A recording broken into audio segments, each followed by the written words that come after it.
making a video of our antiques and oddities collection. So we will just get right into it. If you guys are new, do check out our spooky playlists and join us. Let's get started. Gomez, what would you like to start with first? Oh, this beautiful dragon knife. Okay, this is more of an oddity. We're not really sure how old it is, but we collect knives, and this is really cool because part of the sheath is the actual dragon with his back legs and whatnot, and if you pull the knife out, the rest of it is another part of the dragon. Like this. Don't hurt yourself with that, Gomez, because you know that's my job. It has several ornate elements in there, including possibly a cog. Very beautiful. Like a steampunk dragon knife. Yes. Very cool. We got this from a local shop that specializes in antiques and oddities. So I would call this one an oddity because, again, I don't know how old it really is, but it's one of our special knives that stands out. Next, we're moving to the dragon eye. This is new, but it's just so cool looking. We wanted to throw it in there. It's a box from our friend Christine. It was a Christmas gift. She's really good at getting us gifts we can both share. Like, it's just a nice talent. And if you open it, it's got like a little nice enough sized compartment. We haven't decided what we're going to put in it. It's just special. It needs to have something special in there. So I love the scale work around the eye where you can tell it's actually a dragon eye. Because a lot of times you'll see stuff being sold as jewelry or ornaments called dragon eye, and you don't really know what makes it a dragon eye. But this has the scale work around it so you can tell what makes it a dragon eye. Okay, next we're moving to the deer antlers. These are from like a baby deer that we did not kill. I'm sure someone did because my brother found the poor thing as roadkill. He tends to harvest the parts of roadkill that are keepable and usable. Like, I think he got me an owl's foot that I lost in a move and it really hurt me to lose it. And a rattlesnake's tail that I gave to a friend eventually. And some other things, including these deer antlers. I kept meaning to make like a headdress with these, Carnunos kind of style, but I have not gotten around to it. But they're from a younger deer, and like I said, it got hit by somebody, not us or anyone we knew, and my brother just saw it and harvested the parts. He's always heartbroken, which I agree, to see animals dead on the side of the road, and he means it as an kind of like an act of respect that if he keeps some parts that, like the horns or whatever, that we can actually use and enjoy and respect, that, you know, it's kind of like respecting the kind of tragedy that happened to the animals. So anyway, that's how we have those. Then we have a beautiful rabbit bank. This is cool. I got this from the same place we got the dragon knife. This is from the 50s, and this bank, when it opened, this particular, which bank is it? Federal Coast Savings. Yeah, and that's, I guess, a West Coast or Oregon, I don't know. Anyway, it was in the 50s, and when they opened, they were giving out these banks. So that's really cool. I mean, like, I've never had a bank open and give me something that cool. This is a metal bank, and it's the rabbit standing at the bank. And Uncle Fester said it reminded him of the Alice in Wonderland rabbit, and that's kind of cool because we love the Alice in Wonderland rabbit. But he's really 3D, and you can see his little tail and everything even from behind. I got this for a very good deal. He didn't have the stopper in the bottom where you keep the money safe from falling out of his bum, but I just put duct tape on there, so it worked. Silver duct tape, and it blends nicely, and his money stays in there until I want to take it out.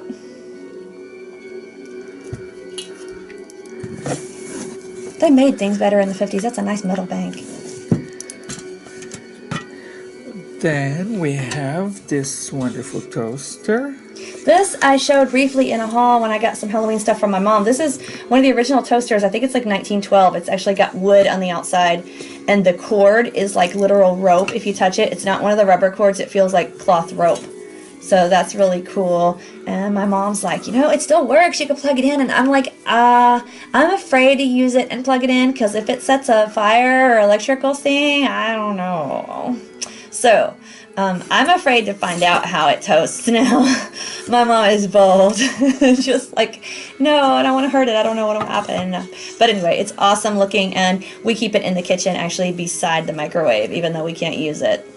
So then we have the beautiful gargoyle. This is more of an oddity than an antique. It's one of those cement gargoyles that was maybe at Dollar Tree for a while, but my mom found it for Gomez because he was actually looking for something like this. He calls it his Primeval gargoyle. Want to talk about?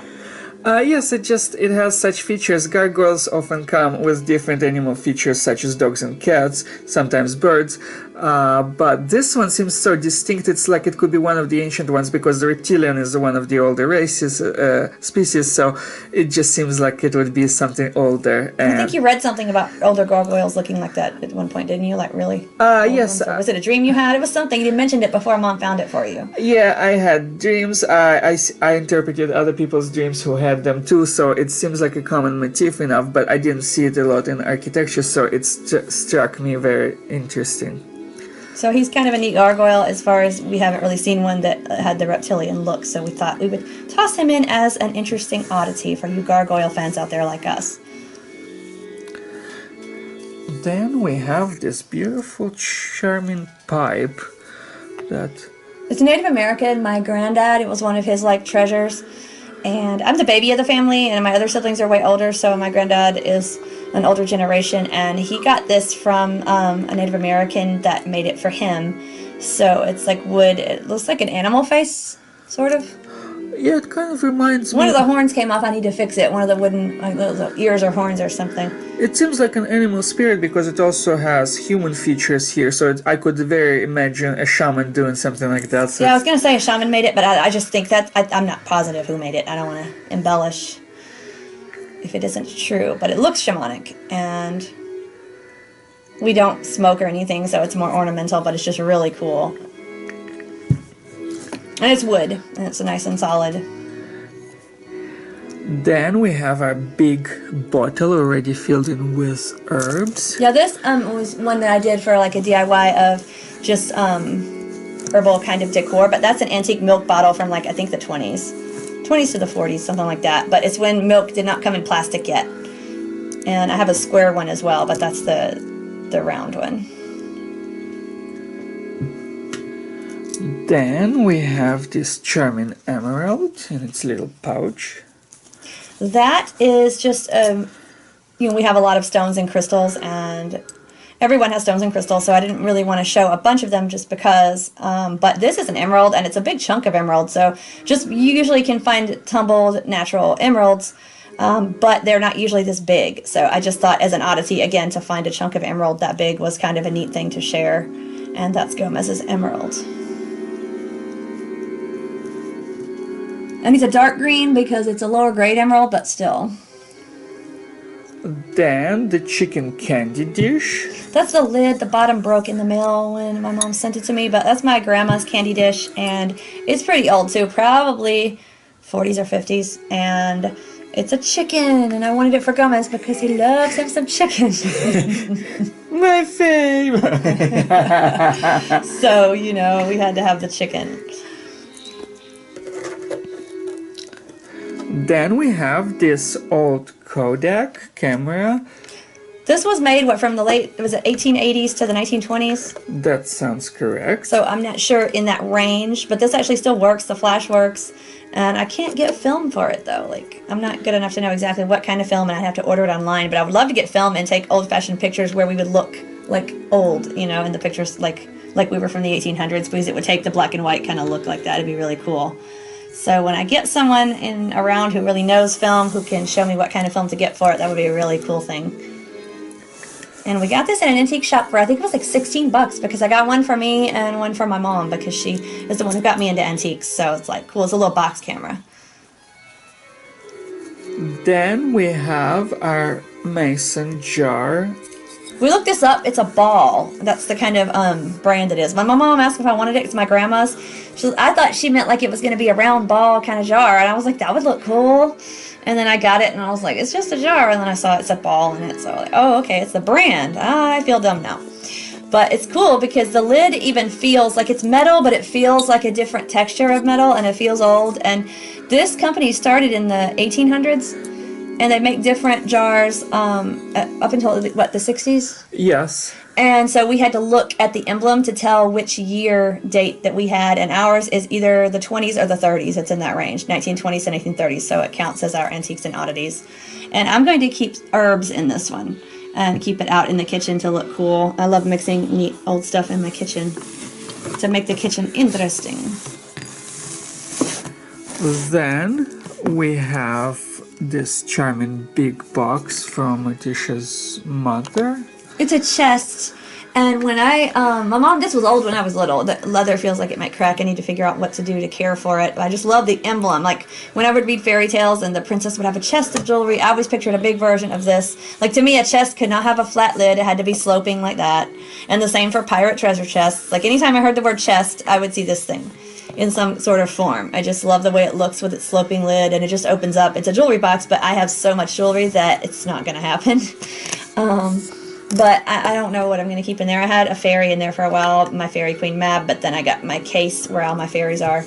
So I don't know what I'm going to put in it, but I love this box so very much. And I loved to play with it when I was a kid, and like I said, it was old then, so. Very stylish red padding inside. It's at least, I would say, from like the 60s, but I don't really know. It's probably even older. I don't know where Mom got it or whatever, so. Then curling iron. Well, this is, at least, I mean, it's before they were plugging stuff in. So this is when they would stick the curling iron in the fire to heat the tongs, and the handles are wooden, and you just squeeze them, obviously, to open it. And then, you know, curl your hair like Gomez. You could curl your hair, except it's too short. And it's already curly when it grows. So. But yeah, that's what that, and it's so neat just to hold it and go, you know, gosh, this is so old that whoever had this is like so dead now. Kind of morbid, but it's interesting. Just like this is when this was normal to stick your curling iron in the fire. And you know what? It often messed up people's hair really bad. I was reading articles about how it was kind of dangerous and it would mess the hair up or burn it, or, you know, because you couldn't really control the heat factor. And it makes you wonder what we're doing today that's screwing us over, that people are going to say in 100 years how backwards and dumb we were. Then we have the boar tusk. Yes, this is another piece that actually this was from my brother's friend who actually was hunting, and I know some people are not into hunting, but we didn't do it, so please, no comments. And it was legal, and he ate the boar. I love boars, though. I was like, oh my gosh, don't kill the boar. And so that's why one reason my brother got me the tusk, because I really love them. And, you know, he's thinking like us, it's sad, but it's already done, but let's respect the boar and let parts of him continue. And so, you know, boars are just so badass. And I just think, you know, they're awesome fighters, and to shoot them, it's just like they don't even have a chance. They don't have a chance to fight back, at least back in the day when they would use spears and whatever. Sometimes the boar would kill the hunter instead. And, like, they had a chance, and now it's just like, so, like I said, I didn't do it. My brother just kind of got it when he heard that his friend was going hunting for boar. He's like, you know, if you do kill it, my sister would like the tusk, and, you know, whatever. And so, but, you know, the friend wasn't just killing to kill. He at least ate the food, which I respect. I mean, I'm not really into that anyway, like hunting, but if you're going to hunt, I feel people should at least eat it and not just put it up on as a trophy on the wall and, you know, just, oh, I'm killing things, how cool am I? I think they did a South Park episode on that I really appreciated. But anyway, like, he was eating it for what it's worth, and so whatever. But yeah, nice boar tusk. I have another one that I made into jewelry, but that one was bigger and I just didn't want to cut it, so. This is my grandmother's spoon ring. I think it's from the 50s. Actually, I know it's from the 50s because my mom wanted one, and then my grandma decided she wanted one. So the big thing was like a spoon handle, and it was like, you know, the mystical spoon bending. Reminds me of that song by Michelle Branch, Some Say I'm Paranormal, so I just bend their spoon. It's like, so anyway, we're paranormal, and I have my grandma's spoon ring. How cool. It's kind of ornate. It's one of those ornate spoon handles, and it really is just a spoon handle that was bent and wrapped around to make a ring. And that's like the end part right there. And it's size adjustable, but right now it's perfect, so yay. And I will let Gomez show it all the way around. That's how it looks. And it's just a really cool, kind of neat thing to have. I don't wear it enough because I think if I'm doing something bad, I feel like my grandma's watching. I have on her ring. So people are going, Morticia, how often do you do things that are bad? Well, I'm Morticia, what do you think?